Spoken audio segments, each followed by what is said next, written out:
ہم اپنے پروگرام کو آگے بڑھاتے ہیں اور آج کے اس پروگرام کے اگلے مقرر کو میں بلانا چاہوں گا۔ آپ ہیں جناب ڈاکٹر پروفیسر محمد وسیم احمد فاروقی صاحب۔ آپ ڈائریکٹر ہیں مرکزی مجددیہ گجرانوالہ کے، اور اس کے ساتھ ساتھ آپ ڈائریکٹر ہیں الہدایہ اسلامک سینٹر اور المجدس اسلامک سینٹر کے بھی۔ آپ آج ہمارے سامنے اپنے خیالات کا اظہار کریں گے حضرت عمر رضی اللہ تعالیٰ عنہ کی سیرت و کردار کی عالمی جہاد اور انسانیت کے لیے رہنما اصول۔ تو ابھی ہم ویلکم کرتے ہیں جناب ڈاکٹر پروفیسر محمد وسیم احمد فاروقی صاحب۔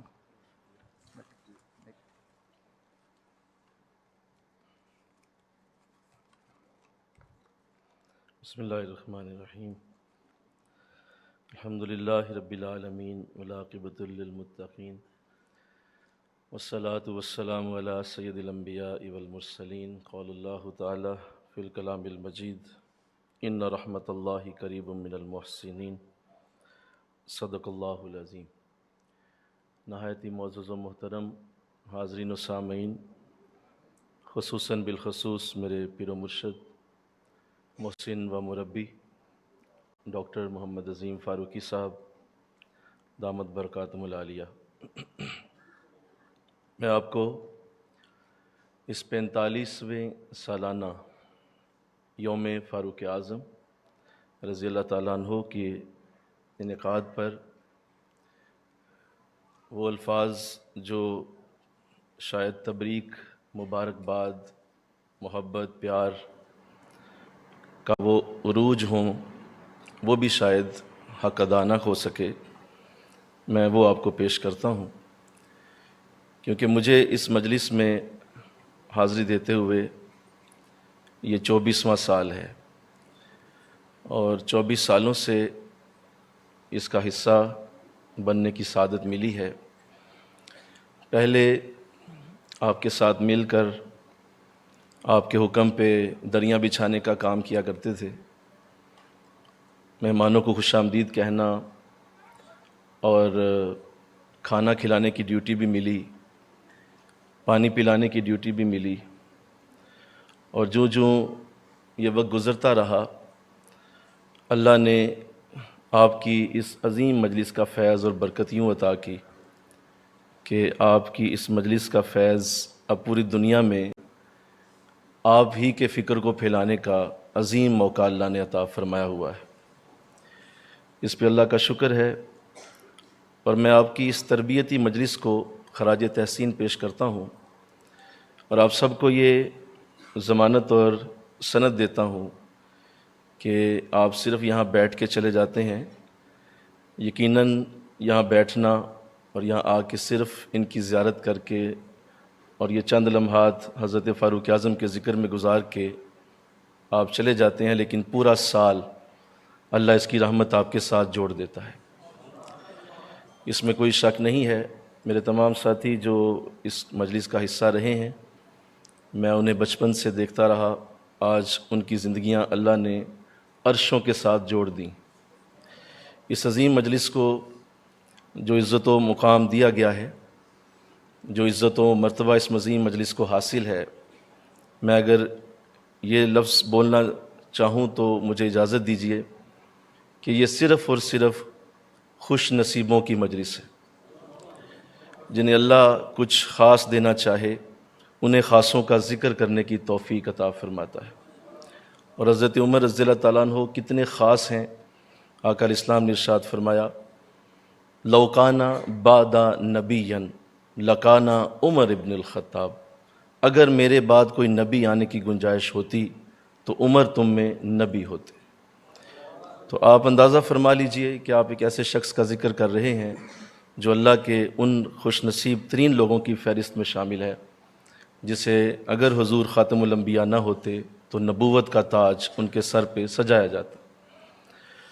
تو اللہ نے بڑی سعادت بخشی آپ کو، اور آپ کی جو خدمات دینیاں ہیں اور آپ کا جو اللہ نے انداز علیحدہ اور جداگانہ بنایا کہ آپ حضور علیہ الصلوۃ والسلام کی مراد ہیں۔ حضور کے باقی صحابہ سیدنا ابوبکر صدیق رضی اللہ تعالیٰ عنہ سمیت 1,44,000 کے قریب تھے، وہ سارے صحابہ حضور کے مرید ہیں، حضرت عمر حضور علیہ السلام کی مراد ہیں۔ لہذا مراد وہ ہوتا ہے، میرے حضرت ایک جملہ فرمایا کرتے ہیں، مراد وہ ہوتا ہے اور مرید وہ ہوتا ہے۔ کون ہوتے ہیں مرید؟ مرید وہ ہوتے ہیں کہ اگر وہ نہ بھی آئیں، نہ بھی ملیں، نہ بھی ان کے ساتھ کوئی رابطہ رہے تو شیخ کا کچھ نہیں بگڑتا، شیخ کا کچھ نہیں جاتا۔ شیخ اپنی جگہ بلند ہے، عزت والا ہے، برکت والا ہے، لیکن اگر مراد نہ ملے، مراد نہ آئے، مراد نہ بیٹھے پاس آ کے، تو شیخ کا رہتا کچھ نہیں، شیخ کا بچتا کچھ نہیں، شیخ کے جیب میں کوئی بھی مال نہیں، کوئی عزت نہیں اگر مراد نہ ہو۔ تو حضرت عمر رضی اللہ تعالیٰ عنہ حضور علیہ السلام کی مراد ہے۔ لہذا آپ کی جو خدمات ہیں وہ بالکل جدا گانہ حیثیت رکھتی ہیں۔ جو مجھے آپ نے حکم فرمایا میں اسی بات کو بڑھاتا ہوں۔ ایک تو آپ نے جو عظیم سعادت حاصل کی وہ یہ کہ آپ نے جب ایمان کی برکت لی ہے اور آپ ایمان لائے ہیں تو آپ چھپ کے ایمان نہیں لائے، آپ نے علل اعلان ایمان کا اظہار فرمایا ہے، اور یہ آپ کی وہ خوبی ہے جس میں آپ یکتا اور کامل نظر آتے ہیں۔ یعنی یہ ہم سب کے لیے بہت بڑی تعلیم ہے کہ اپنے دین پہ فخر کرنا اور اپنے طریقت پہ، اپنے سلسلے کے اوپر ایک پوری محبت اور پیار سے اور پورا ایک ذوق سے اور پورا ایک خاص اس کے اندر جوش پیدا کر کے اس پہ فخر کا اظہار کرنا، یہ حضرت عمر نے سکھایا۔ اور جب آپ ایمان لائے تو آپ نے باقاعدہ مکہ کے سرداروں کو مخاطب کر کے کہا کہ میں ایمان لا چکا ہوں اور اب مسجد حرام میں جماعت سے نماز ادا ہوگی۔ اس سے پہلے مسلمان چھپ کے نماز پڑھتے تھے۔ حضرت عمر رضی اللہ تعالیٰ عنہ جب ایمان لائے تو پہلی بار کعبہ شریف میں جماعت سے نماز قائم کی گئی۔ یہ آپ کی وہ عزت ہے جو صرف اور صرف اللہ نے آپ کے حصے میں دی ہے۔ پھر دوسری آپ کی بہت بڑی خوبی یہ ہے کہ اپنے لیڈر کو تسلیم کرنا اور اپنے لیڈر کو ایڈمٹ کر جانا، اور جو آپ سے بڑا ہے اس کی عزت کو مان لینا، یہ بھی آپ کا بہت بڑا سبق ہے جو پوری انسانیت کو آپ نے دیا ہے۔ حضرت ابوبکر رضی اللہ تعالیٰ عنہ، آپ کی جب بیعت ہونے کا وقت آیا تو سب سے پہلا شخص جس نے حضرت ابوبکر کے ہاتھ پہ اپنا ہاتھ رکھا وہ حضرت عمر رضی اللہ تعالیٰ عنہ کی ذات کریمہ۔ لہذا آپ نے یہ سبق دیا کہ جو بڑا ہے وہ بڑا ہی ہے، اس کو تسلیم کرو کہ وہ بڑا ہے۔ حالانکہ آپ خود بہت زیادہ خصوصیات کے حامل، بہت زیادہ آپ کی اپنی پرسنالٹی میں بڑی اعلیٰ برکتیں تھیں، لیکن حضرت ابوبکر کو سب سے پہلے تسلیم کرنے والے ایز اے خلیفہ آپ کی ذات کریمہ حضرت عمر رضی اللہ تعالیٰ عنہ ہیں۔ پھر آپ نے ایک اور بڑی خوبصورت بات پوری دنیا کو سکھائی کہ جو بزرگان کا ادب ہے اس کو قائم رکھا جائے۔ جب لوگوں نے آپ کو خلیفۃ الرسول کہا تو آپ نے اس شخص کو قریب بلایا اور کہا کہ تم نے مجھے خلیفۃ الرسول کیوں کہا؟ کہا اس لیے کہ آپ حضور اسلام کے خلیفہ ہیں، حضرت ابوبکر کے بعد آپ تشریف لائے ہیں۔ فرمایا نہیں، خلیفۃ الرسول ابو بکر ہی ہے، ابو بکر ہی خلیفۃ الرسول ہے، مجھے خلیفۃ رسول اللہ کہہ سکتے ہو، تم مجھے ابو بکر کا خلیفہ کہو، رسول اللہ کا خلیفہ صرف ابو بکر ہی ہو سکتا ہے۔ تو یہ کتنی عظیم آپ کی یہ ایک تعلیم ہے جو ہم سالکین بھی ہیں، ہم ظاہر ہے ایک بہت بڑے سلسلے کے ساتھ تعلق رکھتے ہیں، ہمیں اس بات کو سمجھنا ہے کہ آپ نے ادب بزرگان کو کسی صورت بھی نہیں جانے دیا۔ اور منبر رسالت کے اوپر جب آپ تشریف لاتے، یہ بات دھیان سے سنیے کس قدر آپ اس کا بھی خیال رکھتے۔ حضرت ابوبکر صدیق رضی اللہ تعالیٰ عنہ جس جگہ پہ بیٹھ کے جمعے کا خطبہ دیا کرتے تھے، آپ اس سے ایک درجہ نیچے بیٹھ کے جمعہ پڑھایا کرتے تھے۔ لوگ کہتے حضور تھوڑا سا اوپر ہو جائیں، اوپر بیٹھ جائیے۔ فرمایا نہیں، وہ ابو بکر کی جگہ ہے اور ابو بکر وہاں بیٹھا کرتے تھے، میری اوقات نہیں ہے کہ ابو بکر کی جگہ پہ بیٹھوں۔ اور پھر ایک خوبصورت دعا آپ اکثر اپنے لیے کیا کرتے، اور آپ فرماتے کہ کاش عمر نہ ہوتا، ابو بکر کے سینے کا ایک بال ہوتا۔ اس سے ادب بزرگان سکھایا آپ نے پوری دنیا کو، کائنات کو، انسانیت کو سکھایا آپ نے کہ ادب بزرگان کی ویلیو کیا ہے۔ پھر اللہ کے اوپر غیر متزلزل ایمان رکھتے تھے، اور ایسا اعلیٰ عقیدہ تھا آپ کا کہ شام کی طرف سفر کیا تو وہاں علم ہوا کہ وہاں وبا ہے، کوئی بیماری ہے اور بہت زیادہ وبا پھیلی ہے، لوگ بیمار ہو رہے ہیں. تو اپنے اونٹ کو واپس موڑ لیا اور شام سے واپسی کا رستہ لینے کے لیے آپ واپس مڑ گئے. تو جو صحابی ساتھ تھے کہا حضور آپ اللہ کی تقدیر سے منہ موڑ رہے ہیں، جو ہونا ہے وہ تو ہو کے رہنا ہے. آپ اگر شام میں چلے جائیں گے تو وہ بھی وہی بات ہے، اگر واپس جائیں گے تو بھی وہی ہے، تو آپ اللہ کی تقدیر سے منہ موڑ رہے ہیں. تو اللہ پہ غیر متزلزل ایمان کی ایسی اعلیٰ بات فرمائی. فرمایا نہیں، عمر تقدیر سے منہ نہیں موڑ رہا، میں اللہ کی تقدیر سے اللہ کی دوسری تقدیر کی طرف جا رہا ہوں. لہذا مجھے اختیار اللہ نے دیا ہے کہ اگر میرے نصیب میں وہاں بھی بیماری ہے تو میں وہاں بھی بیمار ہو جاؤں گا، لیکن میرے رب نے مجھے اجازت دی ہے کہ تم اپنے آپ کو بچانے کی کوشش کرو. لہذا آپ نے اس کا بھی سبق پوری دنیا کو دیا ہے. پھر آنے والے وقت کا بہت زیادہ آپ کو اللہ نے ادراک کا جو سعادت کا انداز دیا. جیسے ابھی بتایا جا رہا تھا کہ تقریباً 23 آیات قرآن کریم کی آپ کی عین مرضی کے مطابق نازل ہوئیں. جس طرح آپ سوچتے تھے قرآن اسی طرح اتر آتا تھا. اور کیونکہ آنے والے وقت کو بہت زیادہ جان لیتے تھے، جنگ یمامہ میں کثیر حفاظ شہید ہوئے، کثیر حفاظ کی شہادت ہوئی. تو جمع قرآن کا جو مشورہ دینے والا ہے وہ کوئی اور نہیں ہے، وہ حضرت عمر رضی اللہ تعالیٰ عنہ ہی ہے. آپ نے جمع قرآن کا مشورہ دیا کہ اب حالت یہ ہے کہ اتنے حفاظ شہید ہوئے تو ضرور جو ہے وہ جمع قرآن کیا جائے. پھر آپ نے جو یہ بات میں عرض کرنے لگا ہوں ذرا اس پہ غور کیجئے گا، کیونکہ ہم سالکین ہیں، ساتھ ساتھ ہماری تربیت کا بھی یہ موقع ہے. حضور علیہ الصلوۃ والسلام مسجد نبوی کو جب تعمیر کیا تو آپ کے سادہ سے وہ معاملات تھے جب ہم مسجد نبوی تعمیر کر رہے تھے. اس کے بعد حضرت ابوبکر رضی اللہ تعالیٰ عنہ نے اس میں کوئی بھی کسی قسم کا بدلاؤ نہیں کیا. آپ نے اسی طرح مسجد نبوی رہنے دی جیسے حضور کے دور میں تھی. صحابہ نے کچھ نے کہا بھی، لیکن آپ نے فرمایا نہیں، جو حضور چھوڑ کے گئے ہیں میں اسے ہاتھ نہیں لگاؤں گا. اسی طرح مسجد نبوی کی تعمیر رہی، وہی وہ اس کی لمبائی چوڑائی بھی اتنی ہی رہی. لیکن حضرت عمر رضی اللہ تعالیٰ عنہ کا جب دور آیا تو آپ نے مسجد کے فرش کو پہلی بار پکا کروایا اور آپ نے مسجد میں چٹائیاں بچھوائیں اور مسجد میں روشنی کروائی. حضرت علی رضی اللہ تعالیٰ عنہ مسجد میں نماز کے لیے حاضر ہوئے تو دیکھا کہ مسجد میں روشنی ہو رہی ہے. تو ارشاد فرمایا یہ کس نے کیا؟ کہا عمر رضی اللہ تعالیٰ عنہ نے یہ عظیم کام کیا ہے، مسجد میں روشنی کروائی ہے. تو آپ نے ہاتھ اٹھائے، فرمایا مولا عمر کی قبر کو ایسے ہی روشن کر جیسے مسجد نبوی روشن ہو گئی. تو میں اس میں عرض یہ کرنا چاہتا ہوں کہ اپنے شیخ کی ہی دی ہوئی چیز کو آگے بڑھایا ہے، اپنے شیخ کی ہی دی ہوئی چیز کو فرنش کیا ہے، اپنے شیخ کی ہی دی ہوئی چیز کو بہتر کیا ہے. اور اپنی 1.5 اینٹ کی مسجد علیحدہ نہیں بنائی، 1.5 اینٹ کی مسجد کو علیحدہ نہیں بنا لیا، اسی مسجد کو بہتر کرتے رہے ہیں اور اسی مشن کو آگے لے کے چلے ہیں جو آقا دو جہاں صلی اللہ علیہ وسلم نے آپ کو عطا فرمایا. پھر آپ نے آباد کاری کا دنیا کو ایک بہت بڑا حل دیا، بہت بڑا حل دیا. وہ یہ دیا کہ آپ نے 40,000 کی تعداد مقرر کر دی. 40,000 نفوس پہ اگر کوئی آبادی مشتمل ہو جاتی تو آپ حکم دے دیتے کہ اب نیا شہر آباد کیا جائے، اور اس 40,000 کے شہر کو آپ علیحدہ سے رکھتے اور نئے شہروں کو آباد کرنے کا جو حل آپ نے دیا وہ آج تک دنیا اس کا احسان نہیں اتار سکتی جو آپ نے 40,000 نفوس کی ایک آبادی کا تعین کر کے اگلے شہر کو آباد کرنے کی طرف لوگوں کا رجحان پیدا کیا. پھر آپ نے ایک اور بھی بڑی خوبصورت بات کی کہ آپ نے گھروں کو بھی ایک خاص انداز میں بنانے کا حکم دیا. آج ہم گھر دیکھتے ہیں کسی کے 10 ہیں، کسی کے 20 کمرے ہیں، کسی کے 40 ہیں، کسی کے 30 کمرے ہیں. جو اپنے حیثیت کو دیکھتا اسی طرح گھر بنا لیتا. حضرت عمر رضی اللہ تعالیٰ عنہ نے فرمایا نہیں، 3 کمروں سے زیادہ گھر نہیں ہونا چاہیے.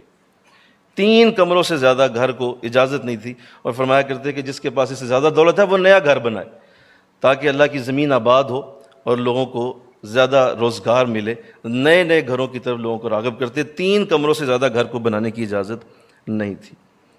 پھر اپنے اصحاب کی بھی بڑی تربیت فرمایا کرتے. یہ بات بھی بڑی ذہن نشین رکھنے والی ہے. اپنے اصحاب کی بڑی تربیت فرماتے. اور ایک بار ایسا ہوا کہ آپ کے گورنر حضرت زید رضی اللہ تعالیٰ عنہ سے ملنے کے لیے گئے. تو جب پہنچے تو حضرت زید اپنی کرسی پہ بیٹھے تھے. اپنے گورنر کی جو بھی ان کا جو بھی آفس تھا، جو ان کا دفتر تھا جہاں وہ بیٹھے ہوئے تھے. تو آپ وہاں جب گئے تو حضرت زید آپ کے احترام میں کرسی سے اٹھ گئے. جب کرسی سے اٹھے تو آپ نے فرمایا زید میرے آتے ہی تم نے بہت بڑی غلطی کر دی. یہ کیا کیا تم نے؟ تم اٹھے کیوں ہو؟ تمہیں نہیں اٹھنا چاہیے تھا. تم بہت بڑے منصب پہ فائز ہو، لہٰذا تم اپنا وہ جو منصب ہے اس کا دھیان رکھو اور کوئی بڑا آئے اس کے اعزاز میں کھڑے ہو جاؤ گے تو پھر انصاف نہیں کر پاؤ گے۔ تو کیا خوبصورت اصلاح باطن فرمائی کہ تم نے جو میرے لیے کرسی چھوڑی ہے یہ بھی مجھے پسند نہیں ہے۔ پھر آپ نے جو تراویح کی نماز کا آغاز کیا، اس کے اوپر تو جتنا بھی آپ کی بارگاہ میں شکرانہ بجا لایا جائے کم ہے، کہ تراویح کی نماز جو آج پوری دنیا میں رائج ہے اور پوری دنیا میں اسلام کا بہت بڑا وہ ایک اہتمام اور پہچان ہے، وہ حضرت عمر رضی اللہ تعالیٰ عنہ نے دنیا انسانیت کو عطا کی، اور تراویح کی نماز کا اجرا کرنے والے بھی آپ ہی ہیں کہ آپ نے تراویح کی نماز کو شروع فرمایا۔ اور آج اگر قرآن بچا ہوا ہے تو اسی تراویح کی نماز کی وجہ سے، وہ تراویح کی نماز جو رمضان المبارک کی اصل شان ہے، جس میں پورا قرآن سننے کی توفیق نصیب ہوتی ہے، وہ حضرت عمر رضی اللہ تعالیٰ عنہ کی اس عظیم سعادت اور آپ کی فکر و فراست کا نتیجہ ہے۔ پھر فکر امت کتنا تھا، فکر امت کی آپ کو کتنی اللہ نے توفیق بخشی۔ جب حج کا موقع آتا تو آپ حج کے موقع پہ میدان عرفات میں تشریف لے جاتے، لوگ باقی حج کر رہے ہوتے، باقی عرفات میں دعائیں مانگ رہے ہوتے، اور ظاہر ہے حج کا موقع ہوتا، لوگ اپنے اپنے مناسک کو ادا کر رہے ہیں، حج کا خوبصورت اہتمام ہے، لوگ دعائیں مانگ رہے ہیں۔ حضرت عمر ایک ایک شخص سے مل کر اس کے علاقے کی صورتحال پوچھنے میں مصروف ہیں، اور پوچھ رہے ہیں کہ بھائی تیرے علاقے میں کوئی مسئلہ تو نہیں، تیرے علاقے میں کوئی کسی قسم کی، تیرے علاقے میں کوئی ایسی بددیانتی تو نہیں ہو رہی، کوئی ڈکیتی، کوئی چوری تو نہیں ہو رہی، کوئی تجھے امن کا مسئلہ۔ ہر حاجی کے قریب جاتے ہیں اور اس سے اس کے گھر کا مسئلہ پوچھ رہے ہیں۔ لوگ حج کر رہے ہیں، حضرت عمر فکر امت میں مصروف ہے۔ تو یہ جو اعلیٰ آپ نے اوصاف اور اعلیٰ ترین لوگوں کے سامنے جو آپ نے انسانیت کے اصولوں کو رکھا، میں اس پہ بھی بات کرنا چاہوں گا کہ آپ کی ایک خاص خوبی یہ بھی ہے، حضور علیہ الصلوۃ والسلام نے اپنی حدیث میں اس کا ذکر کیا، فرمایا قیامت کے دن دائیں ہاتھ میں جس شخص کو سب سے پہلے نامہ اعمال ملے گا وہ عمر ہوگا۔ سب سے پہلے دائیں ہاتھ میں آپ کو نامہ اعمال دیا جائے گا، اور پھر آپ وہ واحد شخصیت ہیں کہ حضور علیہ الصلوۃ والسلام نے جنت میں آپ کے محل کی خود زیارت فرمائی ہے، اور آپ جاتے اور جب دیکھا جنت میں تو حضرت عمر کا محل دیکھا، اندر جانے لگے لیکن واپس ہو گئے اور آ کے بتایا عمر میں نے تمہارا جنت میں محل دیکھا۔